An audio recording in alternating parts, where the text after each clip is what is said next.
चलिए प्रूफ के साथ देखते हैं। पहलगाम अटैक के बाद में इंडिया ने ऑपरेशन सिंदूर लॉन्च किया था और इसमें ज्यादातर वर्ल्ड मीडिया इंडिया के खिलाफ रिपोर्टिंग कर रहा था। केवल अफगानिस्तान को छोड़कर सभी मुस्लिम देश पाकिस्तान के साथ खड़े थे। न्यूज चैनल जिनमें अरेबिक भाषा में रिपोर्टिंग की जाती है, उनके कमेंट सेक्शन को जब हमने चेक किया तो देखा कि ज्यादातर मुस्लिम कंट्रीज के लोग पाकिस्तान का समर्थन कर रहे थे। इनमें वह मुस्लिम कंट्रीज भी थी जो इंडिया की फ्रेंडली कंट्री मानी जाती है। केवल एक ही देश इजराइल हमारे साथ खड़ा था जो फुल सपोर्ट करने के लिए तैयार था, और रूस वार में बिजी था, और चाइना के साथ कॉन्फ्लिक्ट में तो रशियन न्यूट्रल स्टेटमेंट देते हैं। रिसेंटली रशियन गवर्नमेंट ने कहा था कि वेस्टर्न कंट्री इंडिया और चाइना को लड़वाना चाहती है, जबकि हम सब जानते हैं China Indian state Arunachal Pradesh को अपने मैप में शो करता है। यहाँ तक कि चाइनीज अरुणाचल प्रदेश के जगहों के नाम मैंडरिन लैंग्वेज में रख चुके हैं, और वह इस तरह के मैप्स हर साल रिलीज करके इंडिया को प्रोवोक करने की कोशिश करते रहते हैं, जबकि रशियन इस पर एक भी स्टेटमेंट नहीं देते। मतलब यदि इंडिया और चाइना की लड़ाई होती है तो केवल इजराइल ही इंडिया का साथ देगा। इंडिया फिलिस्तीन का सपोर्ट कई सालों से करता आया है, जिसमें हम टू नेशन थ्योरी को सपोर्ट करते हैं, और कभी इंडिया ने फिलिस्तीन के विरोध में वोट नहीं किया है। लेकिन फिर भी फिलिस्तीन के सपोर्टर्स इंडिया और पाकिस्तान के वॉर में पाकिस्तान का साथ दे रहे थे, जबकि पाकिस्तान ने कश्मीर में पुंछ एरिया में सिविलियन पर भी अटैक किया था। आज भी इंडिया में आधी से ज्यादा जनता फिलिस्तीन का सपोर्ट करती है, और हम भी नहीं चाहते कि वॉर में आम फिलिस्तीनी मारे जाए। लेकिन हम फ्यूचर में इजराइल को अवॉइड करना अफोर्ड नहीं कर पाएंगे, क्योंकि इजराइल के पास टेक्नोलॉजी है, और अब तो चाइना का इन्फ्लुएंस वेस्टर्न कंट्रीज पर भी देखने को मिलता है। हमें रिलीजन को साइड में रखकर देश हित में सोचने की जरूरत है। वॉर की सिचुएशन में मुस्लिम वर्ल्ड इंडिया का साथ क्यों नहीं देता, जबकि इंडिया भी थर्ड लार्जेस्ट मुस्लिम पॉपुलेशन वाली कंट्री है, और जब वो लोग हमारा साथ नहीं देते तो हम क्यों उनका साथ देते हैं। कमेंट्स करके बताइए। अगर वीडियो अच्छा लगा हो तो लाइक एंड शेयर करें, और चैनल को सब्सक्राइब करना ना भूलें। नमस्ते दोस्तों, स्वागत है आपका हमारे चैनल पर। आज हम बात करेंगे एक ऐसे विषय पर जो पिछले कुछ सालों से काफी चर्चा में रहा है, और यह है घर वापसी। लेकिन सवाल यह है कि आखिर घर वापसी का अभियान इतना विवादास्पद क्यों बना, और इसे अपेक्षित सफलता क्यों नहीं मिली। हम इसके असफल होने के 5 कारणों को देखेंगे। पहला कारण है न्यूज चैनल्स। घर वापसी एक ऐसा अभियान था जिसे विश्व हिंदू परिषद और अन्य संगठनों ने शुरू किया था। इसका उद्देश्य था उन लोगों को वापस हिंदू धर्म में लाना जो किसी कारणवश अन्य धर्मों में परिवर्तित हो गए थे। इस अभियान को घर वापसी कहा गया क्योंकि इसे हिंदू धर्म में वापसी के रूप में देखा गया। लेकिन जब संगठन के लोग मिलकर कुछ लोगों की घर वापसी कराते थे तो पूरे देश में इसकी न्यूज चलती रहती थी, और इन्हें संगठन के लोग रोकते नहीं थे। शायद वे सोचते थे कि न्यूज देखकर और लोग आएंगे उनके पास घर वापसी करने के लिए। लेकिन इससे होता यह है कि लोग और सतर्क हो जाते हैं। आपने इंडिया में मिशनरीज की कन्वर्जन वाली न्यूज बहुत कम देखी होगी। वह अपना मिशन साइलेंटली करते हैं, जबकि वे हजारों की तादाद में कन्वर्जन करते हैं। हमारे लोग कुछ ही लोगों की घर वापसी करते हैं, लेकिन उसका प्रचार प्रसार 100 गुना ज्यादा करते हैं ताकि इलेक्शन में फायदा उठाया जा सके। नंबर 2 पर है सामाजिक और राजनीतिक विवाद। घर वापसी अभियान को विपक्ष ने ऐसे प्रचारित किया कि इसमें जबरन धर्म परिवर्तन कराया जा रहा है। इससे न सिर्फ अन्य समुदायों में नाराजगी बढ़ी, बल्कि हिंदू समुदाय के अंदर भी कई लोग इस अभियान से सहमत नहीं थे। इसके अलावा इसे विपक्षी दलों ने राजनीतिक मुद्दा बना दिया। उन्होंने इसे सांप्रदायिकता फैलाने का हथियार बताया, और संसद में भी इस पर हंगामा हुआ था। जबकि विपक्षी दलों ने ऐसा मिशनरीज और मुस्लिम धर्म परिवर्तन करवाने वालों के लिए कभी नहीं किया। नंबर 3 पर है कानूनी बाधाएं। भारत में कई राज्यों में धर्म परिवर्तन को नियंत्रित करने वाले सख्त कानून हैं, जैसे उत्तर प्रदेश का unlawful conversion of religion act. इन कानूनों के तहत अगर कोई धर्म परिवर्तन जबरदस्ती, धोखे या लालच से होता है तो यह गैर कानूनी होगा। घर वापसी के कुछ कार्यक्रमों पर इन कानूनों के उल्लंघन का आरोप लगा, जिसके कारण पुलिस और प्रशासन ने कार्रवाई की। इसके अलावा सुप्रीम कोर्ट ने भी धर्म परिवर्तन के मामलों में साफ कहा है कि हर व्यक्ति को स्वतंत्र रूप से अपने धर्म को चुनने का अधिकार है। लेकिन घर वापसी की इमेज जबरन धर्म परिवर्तन कराने वाली बना दी गई थी। इस कारण इसे कानूनी चुनौतियों का सामना करना पड़ा। नंबर 4 पर है सामाजिक स्वीकृति का अभाव। दोस्तों, हिंदू धर्म में अभी भी जाति प्रथा चलती है।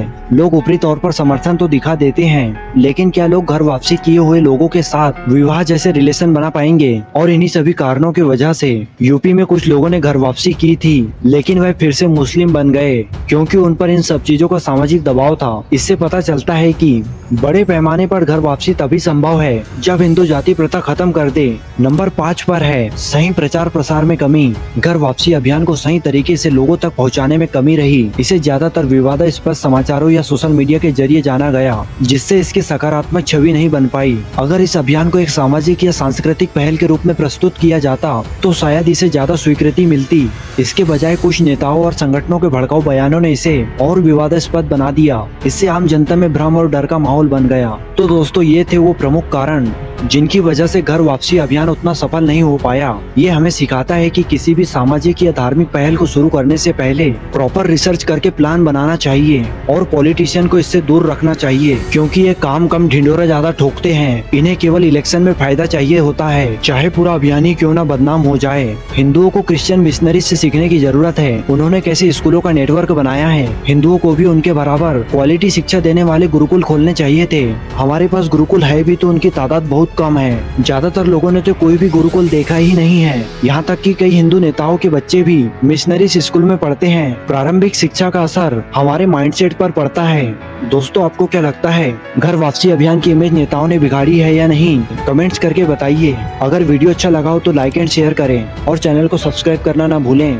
इंडिया इकलौता ऐसा देश है दोस्तों जिसके जवान तो सरहद पर लड़ रहे हैं, पर उसके सो कॉल्ड लिबरल्स दुश्मन को सपोर्ट करते हैं। इंडिया के ऑपरेशन सिंदूर के बाद पाकिस्तानी सेलिब्रिटीज ने इंडिया के इस ऑपरेशन को कॉवर्डली अटैक कहा और यहाँ तक कहा कि इंडिया ने खुद पर पहलगाम अटैक करवाया है। इनमें शाहरुख खान के साथ काम करने वाली माहिरा खान भी है। मुंबई के 26/11 हमले के बाद पाकिस्तानी एक्टर्स को बॉलीवुड में बैन करने पर हमारे बॉलीवुड के बड़े बड़े एक्टर्स बोल रहे थे कि आर्टिस्ट का कोई जाति या धर्म नहीं होता। इसके लिए सलमान खान का यह वीडियो देखिए। कुछ वो कलाकार है, ये दो अलग अलग सब्जेक्ट है। वो टेररिस्ट है, ये कलाकार है। आप क्या मानती हैं?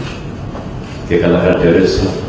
और शाहरुख खान तो दुनिया की सबसे बेस्ट क्रिकेट टीम पाकिस्तान को बता रहे थे। अब इस पाकिस्तान के सीनियर जर्नलिस्ट का वीडियो देखिए जो बॉलीवुड की एक्ट्रेस को सेक्स स्लेव बनाने की बात कर रहा है। मैं तो चाहता हूँ आपके पॉडकास्ट के जरिए उलमाए दीन से मैं एक सवाल पूछूं कि अगर हम इंडियन एक्टर से हमारी लौंडियां बन के आती हैं तो हमें इजाजत है लौंडी बनाने की कि नहीं है इजाजत? लेकिन उन्हीं एक्ट्रेस में से स्वरा भास्कर का पाकिस्तान के लिए प्यार देखो।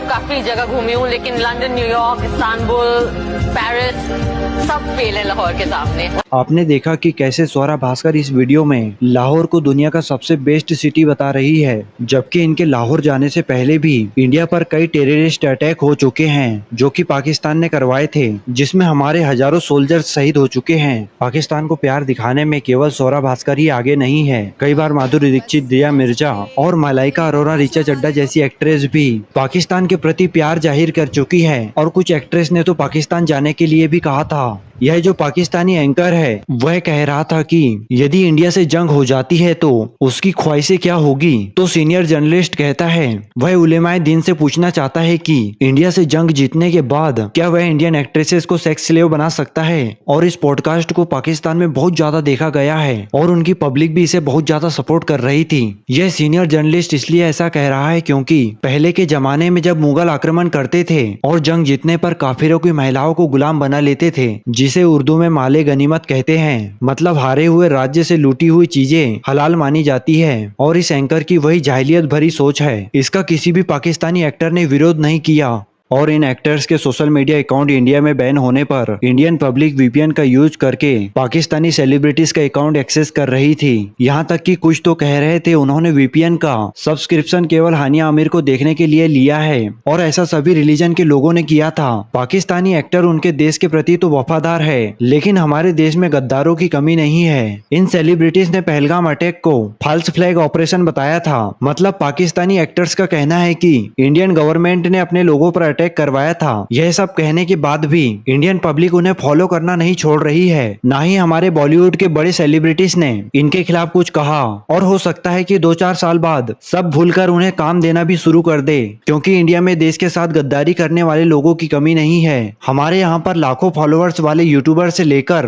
कुछ कॉमन लोग भी पाकिस्तान के लिए जासूसी करते हुए पकड़े गए हैं। यहाँ तक कि ऑपरेशन सिंदूर के दौरान मुजीब रहमान नाम के एक आदमी ने INS विक्रांत की लोकेशन शेयर करने की कोशिश की थी। दोस्तों, आपको क्या लगता है कुछ इंडियंस का टेररिस्ट कंट्री पाकिस्तान के लिए इतना ऑब्सेशन क्यों है? क्या इन्हें सोल्जर्स के शहीद होने से कोई फर्क नहीं पड़ता? कमेंट्स करके बताइए। अगर वीडियो अच्छा लगा हो तो लाइक एंड शेयर करें और चैनल को सब्सक्राइब करना ना भूलें। दोस्तों, हिंदू धर्म में हमें एक ऐसे संगठन की जरूरत है जिससे कुछ हिंदू धर्म गुरुओं के एक्शन पर जवाबदेही तय की जा सके। आपने देखा होगा कि 2024 में यूएसए के इलेक्शन के टाइम पर हिंदू धर्म गुरु ट्रंप की जीत के लिए हवन कर रहे थे और यही ट्रंप जीतकर इंडिया पाकिस्तान की लड़ाई के बाद में पाकिस्तान के आर्मी चीफ आसिम मुनीर को यूएसए में आर्मी डे सेलिब्रेशन के लिए इन्वाइट कर रहे हैं। इतना ही नहीं, ट्रंप के ऑर्डर पर इंडियन ओरिजिन के लोगों के साथ बदसलूकी देखने को मिल रही है। रिसेंटली एक वीडियो वायरल हुआ था जिसमें लीगल इंडियन स्टूडेंट को भी अमेरिकन पुलिस इंडियन स्टूडेंट को फ्लोर पर पटक कर उसे हथकड़ी पहना रही थी। ट्रंप एक ऐसा लीडर है जो क्लाइमेट चेंज जैसी चीजों को नहीं मानता है और उसने यूएसए को पेरिस क्लाइमेट एग्रीमेंट से पुल्ड आउट कर लिया है। मतलब ट्रंप एक ऐसा जाहिल आदमी है जो ये मानता ही नहीं कि क्लाइमेट चेंज जैसी चीजें होती है। और ऐसे लीडर को जिताने के लिए महामंडलेश्वर स्वामी वेद मूर्ति नंद सरस्वती जी महाराज हवन कर रहे थे। यह हिंदू धर्म में कोई छोटी मोटी पोजीशन नहीं है। इस तरह के बड़े धर्म गुरुओं को किसी के भी लिए पूजा करने से पहले 100 बार सोचना चाहिए, क्योंकि इन सब चीजों से हिंदू धर्म की इमेज खराब होती है। हमारे यहाँ तो क्रिकेट मैच के लिए भी यज्ञ करने लगते हैं और ऐसा इसलिए होता है क्योंकि हिंदुओं के पास ऐसा कोई संगठन नहीं है जो इन सब चीजों पर रोक लगा सके। यज्ञ और हवन जैसे धार्मिक अनुष्ठान केवल सनातन धर्म के लोगों के कल्याण के लिए होना चाहिए, न कि किसी पॉलिटिशियन या खेल की जीत के लिए। हिंदुओं के पास आरएसएस, विश्व हिंदू परिषद, बजरंग दल, हिंदू महासभा, आर्य समाज जैसे संगठन तो है, लेकिन इनके रहते भी ऐसी चीजें होती है। यहाँ तक कि इन सब चीजों के विरोध में एक स्टेटमेंट तक नहीं देखने को मिलता। न हम कन्वर्जन रोक पा रहे हैं और न ही धर्मांधता।